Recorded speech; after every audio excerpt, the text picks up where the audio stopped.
Bagaimana penyertaan masyarakat India terutamanya golongan dari B40 itu, adakah memuaskan?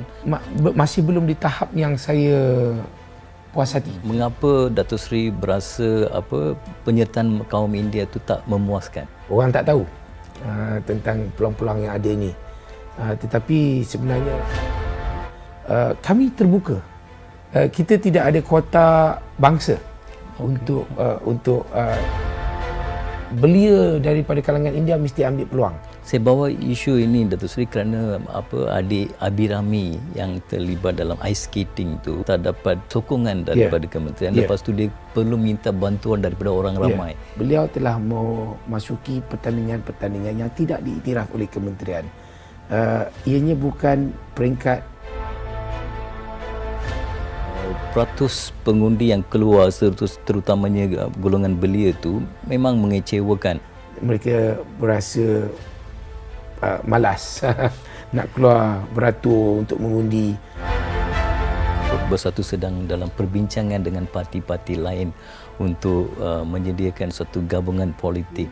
Perikatan Nasional komited untuk melawan salah guna kuasa, lakuan rasuah dan yang sewaktu dengannya. Ada desas-desus yang mengatakan PAS mungkin keluar daripada PN dan bergabung dengan UMNO. Ada juga desas-desus yang mengatakan saya ni ada banyak isteri dan sebagainya.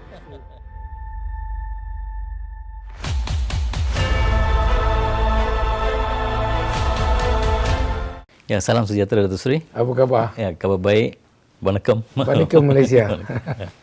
Ya, Datuk Seri, kita tahu golongan muda ni berpotensi dan kita dah lihat potensi mereka dalam pelbagai bidang. Benar. Jadi, apakah peranan Kementerian Belia dan Sukan untuk menyelahkan lagi kebolehan mereka di peringkat dalam negeri dan juga di luar negara dan seterusnya meningkatkan lagi taraf sosioekonomi mereka? Ya.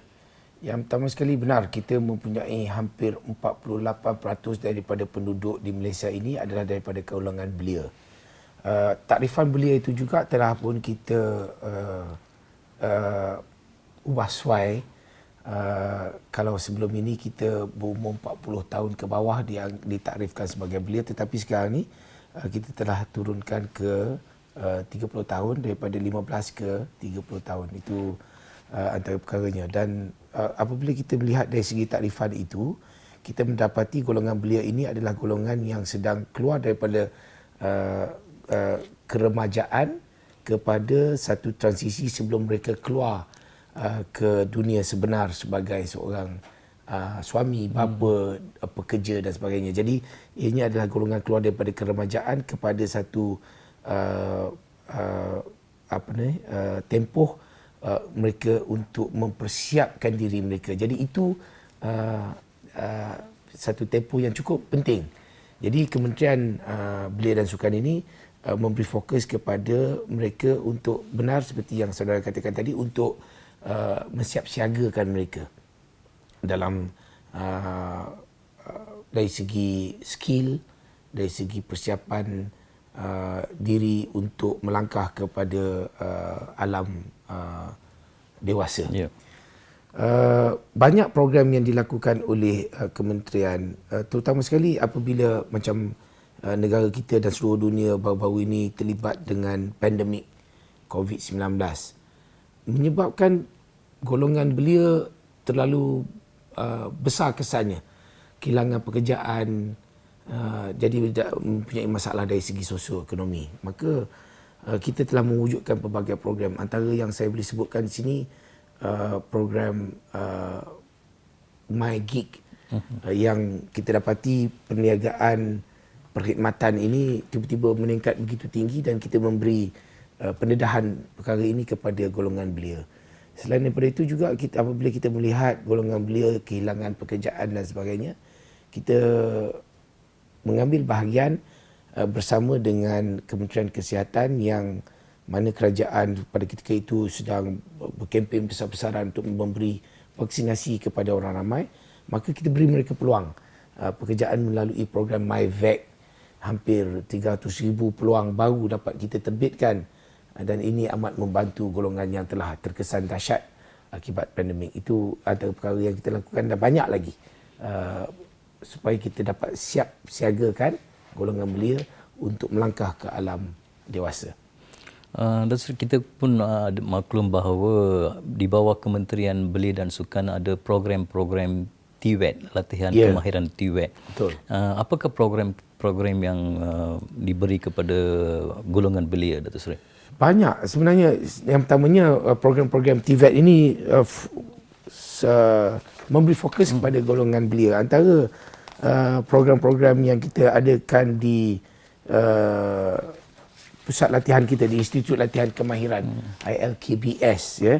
Kita ada 22 ILKBS seluruh negara, dan ianya kita menawarkan program-program seperti Sijil Kemahiran Malaysia, Diploma Kemahiran Malaysia dan juga Diploma Lanjutan Kemahiran Malaysia, yang melibatkan 14 bidang teknologi, merentasi 8 Institut Kemahiran Tinggi Belia Negara, 13 Institut Kemahiran Belia Negara dan juga 1 Akademi Kemahiran Belia Golf. Dan enrolment pelajar pada tahun 2021 ada sama 9,488 orang. Yang amat membanggakan yang saya nak kongsikan dengan seluruh rakyat ialah lebih 90% daripada graduan ILKBS ini mendapat peluang pekerjaan. Dan orang tanya juga dengan saya, kenapa 10% itu tak dapat kerja? Sebenarnya ini yang mereka yang tak mahu berpindah dan sebagainya, yang mengambil tindakan untuk tidak mengambil peluang pekerjaan yang telah disediakan. Sebenarnya saya telah berhubung dengan dihubungi oleh ramai syarikat-syarikat korporat yang sebenarnya mengharapkan Institut Kemahiran kita ini dapat memberi lebih graduan, kerana mereka perlukan lebih ramai pekerja. Jadi kebolehpasaran di kalangan graduan ILKBS ni antara yang tertinggi di kalangan institut TVET di seluruh negara. Jadi ini satu perkara yang amat saya banggakan. Datuk Seri, yang tadi Datuk Seri berkata lebih daripada 9,000 orang menyertai program TVET sebegini. Daripada penyertaan itu, bagaimana penyertaan masyarakat India, terutamanya golongan dari B40 itu, adakah memuaskan dan apakah saranan Datuk Seri untuk mereka? Saya dapati ianya masih belum di tahap yang saya puas hati. Saya kira antara perkara yang boleh dilakukan oleh pihak kami sendiri, KBS, terima kasihlah kepada Vaneka Malaysia yang datang menemu ramah saya pada hari ini, kerana saya ingin mewawarkan kepada golongan belia, terutama sekali to our audience di kalangan masyarakat India. Kami terbuka. Kita tidak ada kuota bangsa untuk diberi pendedahan melalui ILKBS kami. Jadi saya harap apabila kita ada peluang-peluang sebegini, belia daripada kalangan India mesti ambil peluang. Ianya amat menarik, kebolehpasaran terlalu tinggi. Ini akan memberi peluang untuk kita dapat memperbaiki diri kita dan juga membantu keluarga. Jadi saya harap mereka yang tiada bukan di dalam pelajaran, tidak ada di institut kelulusan akademik, tiada kelulusan akademik, susah nak dapatkan pekerjaan, dapatkan dulu skill melalui ILKBS dan kita amat yakin mereka akan diambil bekerja sebaik tamat pengajian di Institut Kemahiran kami.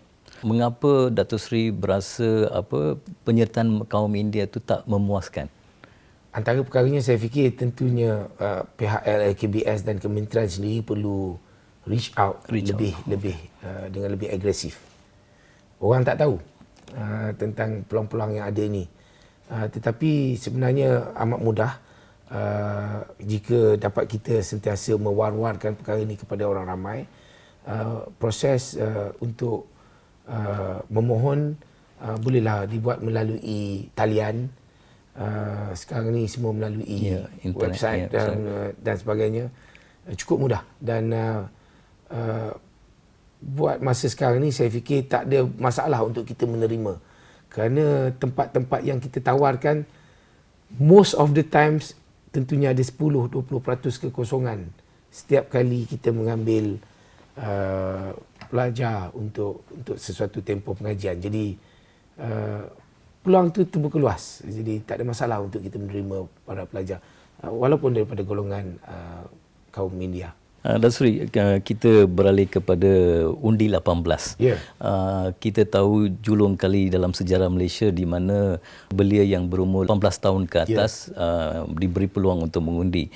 Tapi apa yang kita lihat di PRN Johor, peratus pengundi yang keluar terutamanya golongan belia itu memang mengecewakan. Apakah peranan yang perlu dimainkan Kementerian Belia dan Sukan supaya peluang ini tidak boleh diabaikan dan mereka perlu keluar mengundi?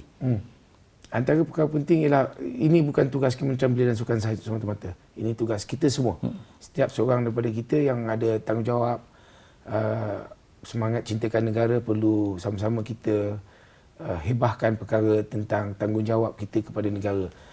Bukan saja kepada golongan belia, orang ramai juga. Kalau kita dapati di pilihan raya di Melaka dan juga di Johor, kita dapati peratusan keluar mengundi terlalu rendah. Bukan hanya golongan belia, golongan dewasa juga. Saya fikir tentunya itu ada kaitan dengan kegelisahan rakyat terhadap situasi politik dalam negara sekarang ni. Dan saya juga fikir mungkin mereka menanti untuk pilihan raya umum diadakan untuk mereka keluar mengundi dan mereka berasa malas nak keluar beratur untuk mengundi dalam jangka masa yang singkat. Itu pandangan saya. Mungkin saya salah.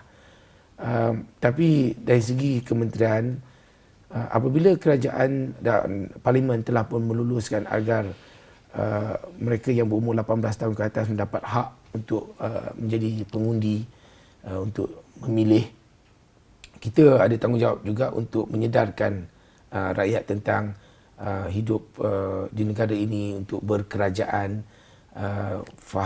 fahamkan mereka tentang semangat demokrasi berparlimen dan sebagainya. Jadi beberapa program telah kita anjurkan. Antara program yang dibuat melalui agensi kami, iLead, untuk menyedarkan anak-anak muda ini untuk memahami sistem demokrasi di negara kita melalui program literasi demokrasi. Ianya disambut baik. Pada 2 tahun kebelakangan ini kita adakan melalui Zoom meeting dan sebagainya. Tidak dapat kita anjurkan program secara bersua muka, tetapi pada tahun ini kita akan mulakan program-program dengan lebih agresif. Dan saya harap pada pilihan raya umum yang akan datang, anak-anak muda yang berumur 18 tahun ini yang telah mendapat hak untuk mengundi akan dapat menggunakan hak ini dengan tak bertanggungjawab. Hak untuk mengundi ini bukan digunakan, tak boleh digunakan untuk mencuba untuk dimain-mainkan, kerana akhirnya kalau kita tersalah pilih, negara dan termasuk kita sendiri akan mendapat akibat yang tak baik.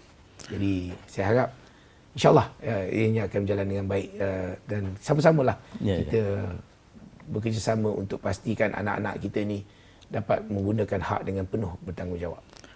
Semasa PRN Johor itu, kita pernah berjumpa dengan beberapa belia. Tapi apa yang kita dapat tahu adalah disebabkan pendaftaran untuk menjadi pengundi sekarang jadi automatik, so ramai yang tak tahu mereka jadi pengundi. Jadi ini adakah menunjukkan yang golongan belia itu tidak mempunyai kesedaran politik? They prefer to dengar berita daripada saluran yang tidak sahih. Itu satu. They are more inclined untuk mendapat cerita berita daripada berkenaan dengan perkara-perkara yang mereka minat, sukan, perkara yang lebih mereka cenderung. So perihal negara, perihal politik ni dia kurang nak baca, membuatkan mereka tak faham yang mereka telah pun menjadi pengundi. Dan antara masalahnya juga ialah mereka juga tidak mengambil masa untuk memeriksa di manakah tempat mereka mengundi. So that is another problem. Saya dapati apabila saya juga berjumpa dengan anak-anak muda, ini perkara-perkara yang mereka sebut. Dia kata, oh saya dah jadi pengundi tapi saya tak tahu saya nak mengundi di mana. Dan mereka tak ada pun ada sedikit usaha untuk pergi periksa dengan SPR di mana tempat mereka patut pergi. Dan bila mereka dapat tahu, rupa-rupanya di kampung lama mereka ataupun di kampung asal mereka tempat alamat di IC. Dan mereka telah pun bekerja di bandar dan sebagainya. Jadi ini yang menyebabkan mereka tak keluar mengundi. Tapi saya fikir perkara ini akan berubah dari masa ke semasa dan pada pilihan raya umum yang akan datang, saya percaya semua orang akan bekerja kuat untuk memberi kesedaran ini dan semua parti politik juga akan memastikan orang muda ini keluar mengundi dan pada ketika itu saya fikir masalah ini dapat kita kurangkan. Terus beralih kepada program sukarelawan di bawah Kementerian Belia dan Sukan. Apakah program yang ditawarkan oleh Kementerian Belia dan Sukan? Dan bagaimana Datuk Seri berasa kaum India terutamanya golongan belia India mengambil peluang untuk menjadi sukarelawan dalam program-program? Dalam pengalaman pendek saya sebagai Menteri Belia dan Sukan, saya dapati pada hujung tahun sudah waktu negara 5 negeri terlibat dengan banjir besar. Dan pada ketika itu kita dapat lihatlah betapa anak-anak muda kita ni juga mempunyai semangat kesukarelawanan yang tinggi. Dan pada ketika itu kita dapat mobilize para sukarelawan kita ke semua negeri-negeri ini melalui Jabatan Belia dan Sukan, melalui Majlis Sukan Negara juga cukup terlibat sama dan memberi banyak bantuan kepada orang ramai. Bagi golongan belia kaum India, saya dapati mereka lebih terlibat melalui NGO yang mereka wakili, which is fine. Walaupun tidak melalui KBS sendiri, tidak melalui Majlis Belia Malaysia, mereka juga bergerak. Apabila kita turun ke padang, kita dapati terdapat golongan belia daripada kaum India yang turut sama. Saya ingin menggalakkan untuk mereka mendaftarkan diri dengan Jabatan Belia dan Sukan Negara di peringkat negeri dan juga di peringkat kementerian agar mereka dapat kita berikan maklumat tentang apa keperluan yang boleh kita buat dari segi kesukarelawanan ini. Bukan suatu banjir semata-mata. Saya fikir kerja-kerja kesukarelawanan ini boleh dibuat untuk membantu sekolah-sekolah waktu tanpa ada masalah seperti banjir dan sebagainya. Kita masih boleh menjadi sukarelawan kepada banyak aktiviti dalam negara kita ni. Datuk Seri, yang lagi satu perkara yang mengenai penyertaan masyarakat India dalam bidang sukan. Kita tahu pada masa dahulu penyertaan mereka memang berangsangkan mereka telah mencipta nama di peringkat negara dan juga di luar negara. Mereka telah membawa kebanggaan kepada negara dan sebagainya. Tapi kita berasa dalam jangka masa sekarang ini keadaan itu dah macam merosot. Sebenarnya saya kurang bersetuju sebab saya berpandangan kalau dulu saya membesar dengan our heroes Panch Gunalan, R. Arumugam and the likes, tapi sekarang ni saya amat berbangga dengan adik saya Kisona, for the first lady daripada kaum India yang berjaya mengharumkan nama negara menjadi pemain single wanita ulung negara kita. I'm very proud dengan anak anda kita Shirin yang telah mencipta nama di Amerika Syarikat, anak kepada Josephine Mary, seorang lagi wirawati negara. Saya berbangga juga dengan siapa namanya yang karate Malaysia juga. Beliau hebat di tahap Asia, kalaupun tak di peringkat dunia. Jadi saya kira sebenarnya begitu ramai atlet-atlet kita daripada kaum India, tetapi yang masih belum menonjol. We know about Kisona, we know about Shirin, we know about a few other athletes, tapi kita belum dengar lagi nama-nama yang masih di dalam pusat latihan. Saya di Perak, saya amat berbangga dengan sebuah kelab The Panther yang dikendalikan lebih 40 tahun daripada kalangan para peminat sukan, dan mereka saya ingat lebih daripada 50-60% daripada anak-anak di bawah kendalian kelab Panther ini adalah daripada kaum India, dan mereka amat hebat di dalam acara mereka dalam bidang athletics. Tetapi dalam banyak lagi perkara yang boleh kita perbaiki adalah antaranya dalam sukan bola sepak.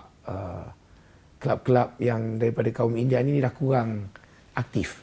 Mungkin dengan dunia hari ini yang semakin sibuk dengan perkara lain. Jadi saya harap boleh diperbaiki lagi, tetapi kalau nak katakan terlalu kurang pendedahan ataupun kurang pelibatan daripada kaum India tu saya rasa tak tepat.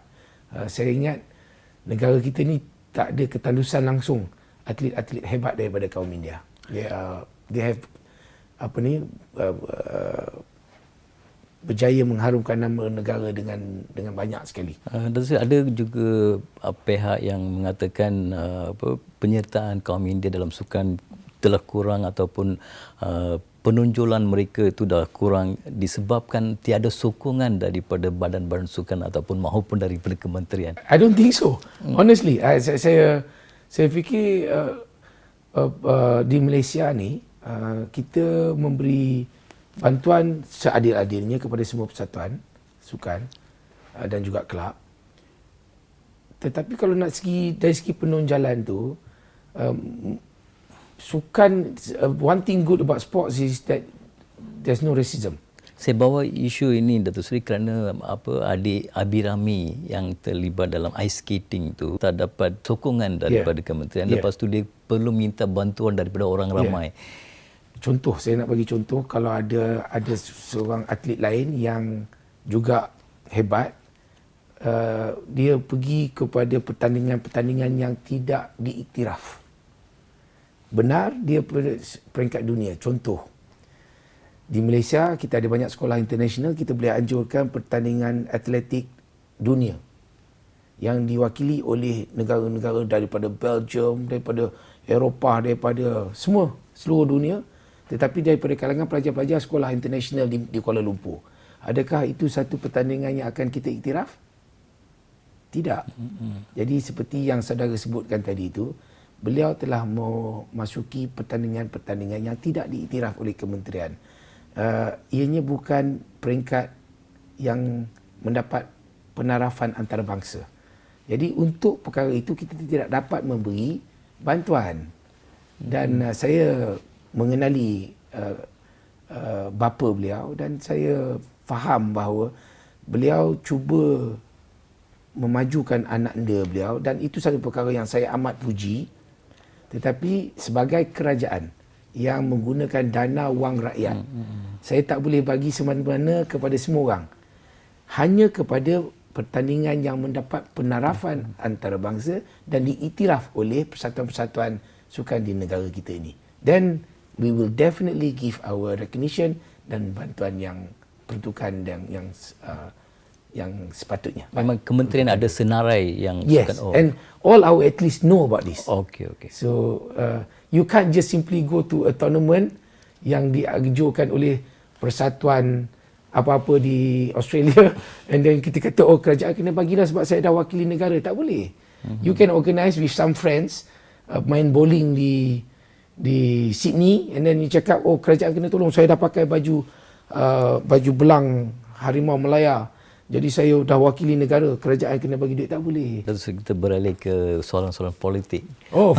Okay. Panas.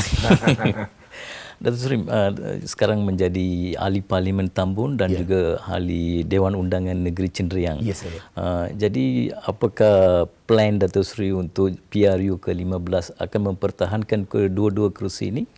Saya fikir saya hanya akan memberi fokus kepada satu kursi, iaitu kursi Parlimen. Namun itu pun juga terpulang kepada pucuk pimpinan parti saya. Dalam masa yang sama saya akan terus memberi perkhidmatan saya kepada Dewan Undangan Negeri Cenderia bersekali dengan kawasan Parlimen Tambun. So saya fikir mungkin saya tak adil bagi para penduduk ataupun pemilih di Cenderia jika saya tak dapat memberi sepenuh fokus kepada perkhidmatan kepada mereka.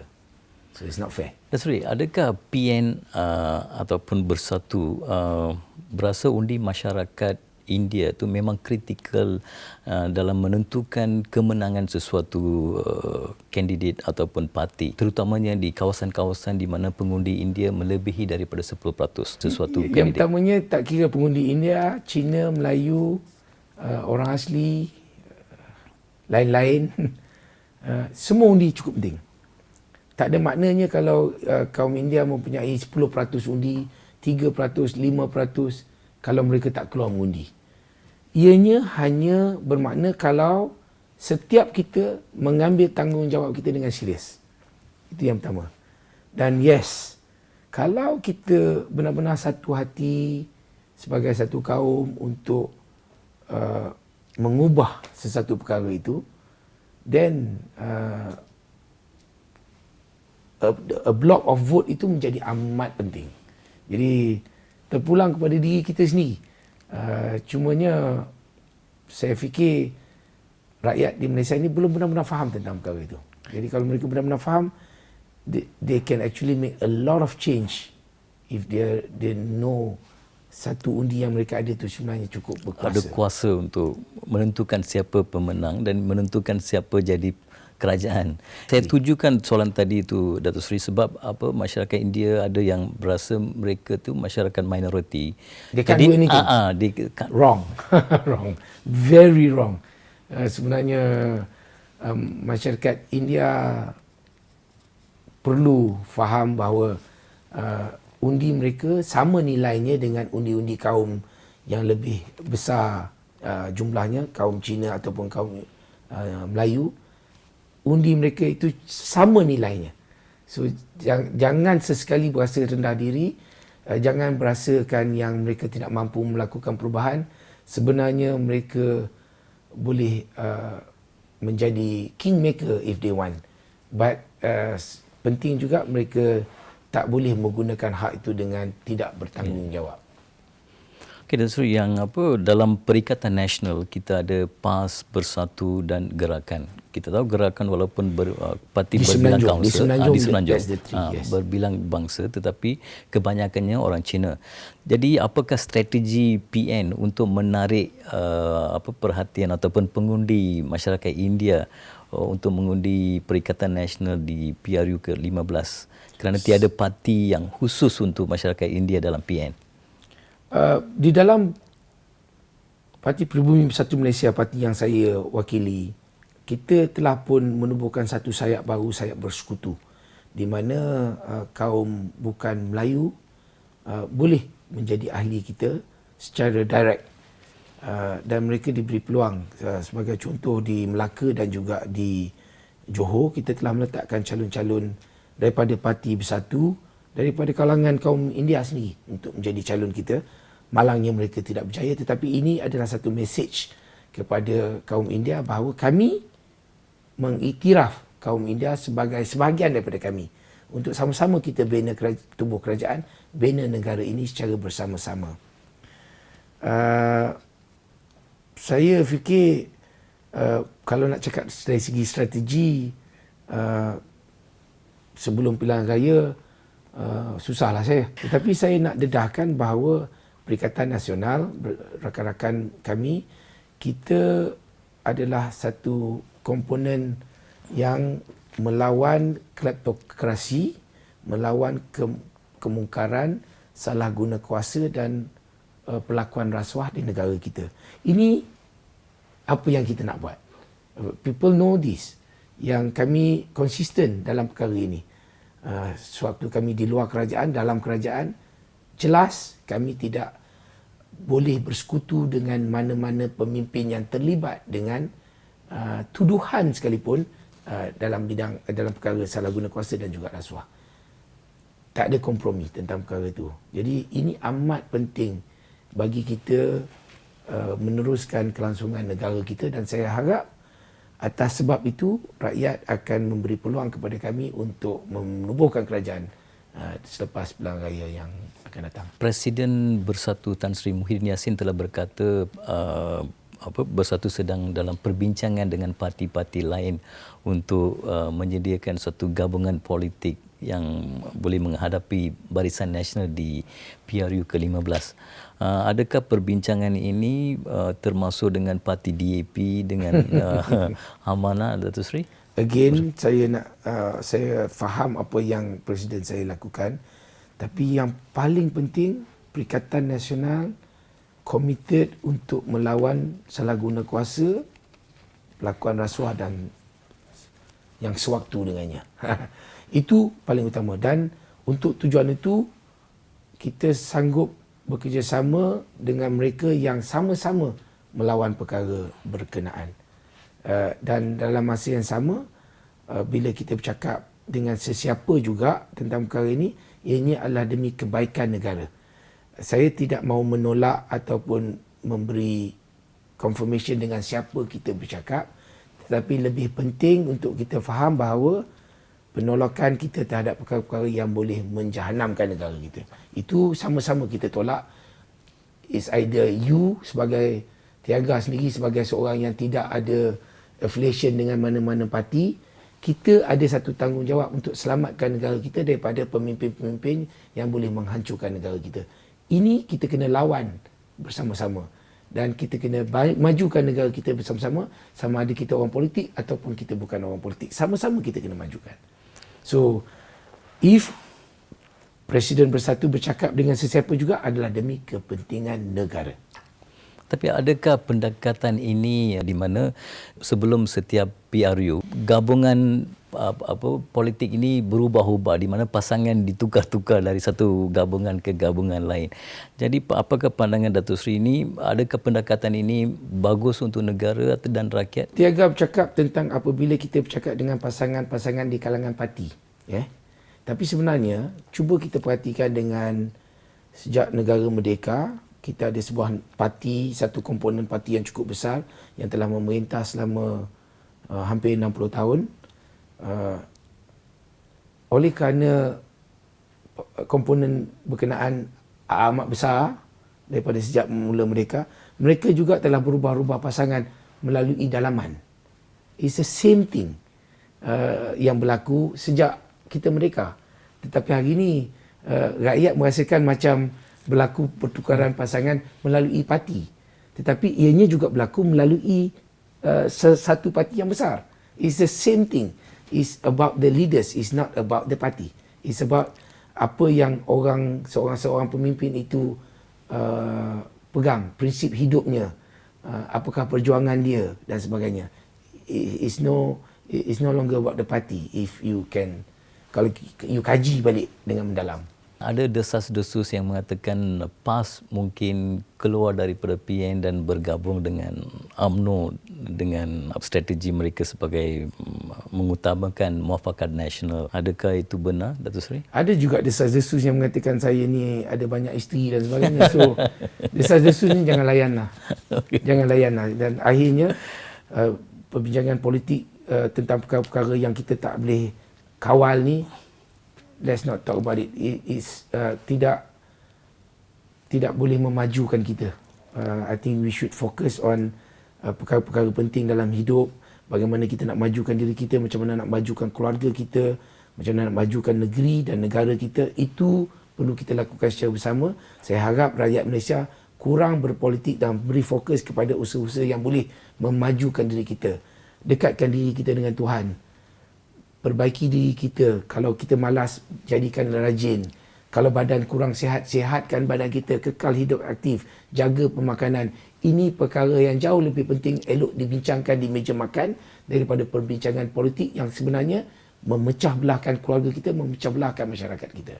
Itu harapan saya kepada orang ramai. Saya mengucapkan terima kasih, Datuk Seri. Terima kasih. To all the viewers, Assalamualaikum. Ampun maaf daripada saya.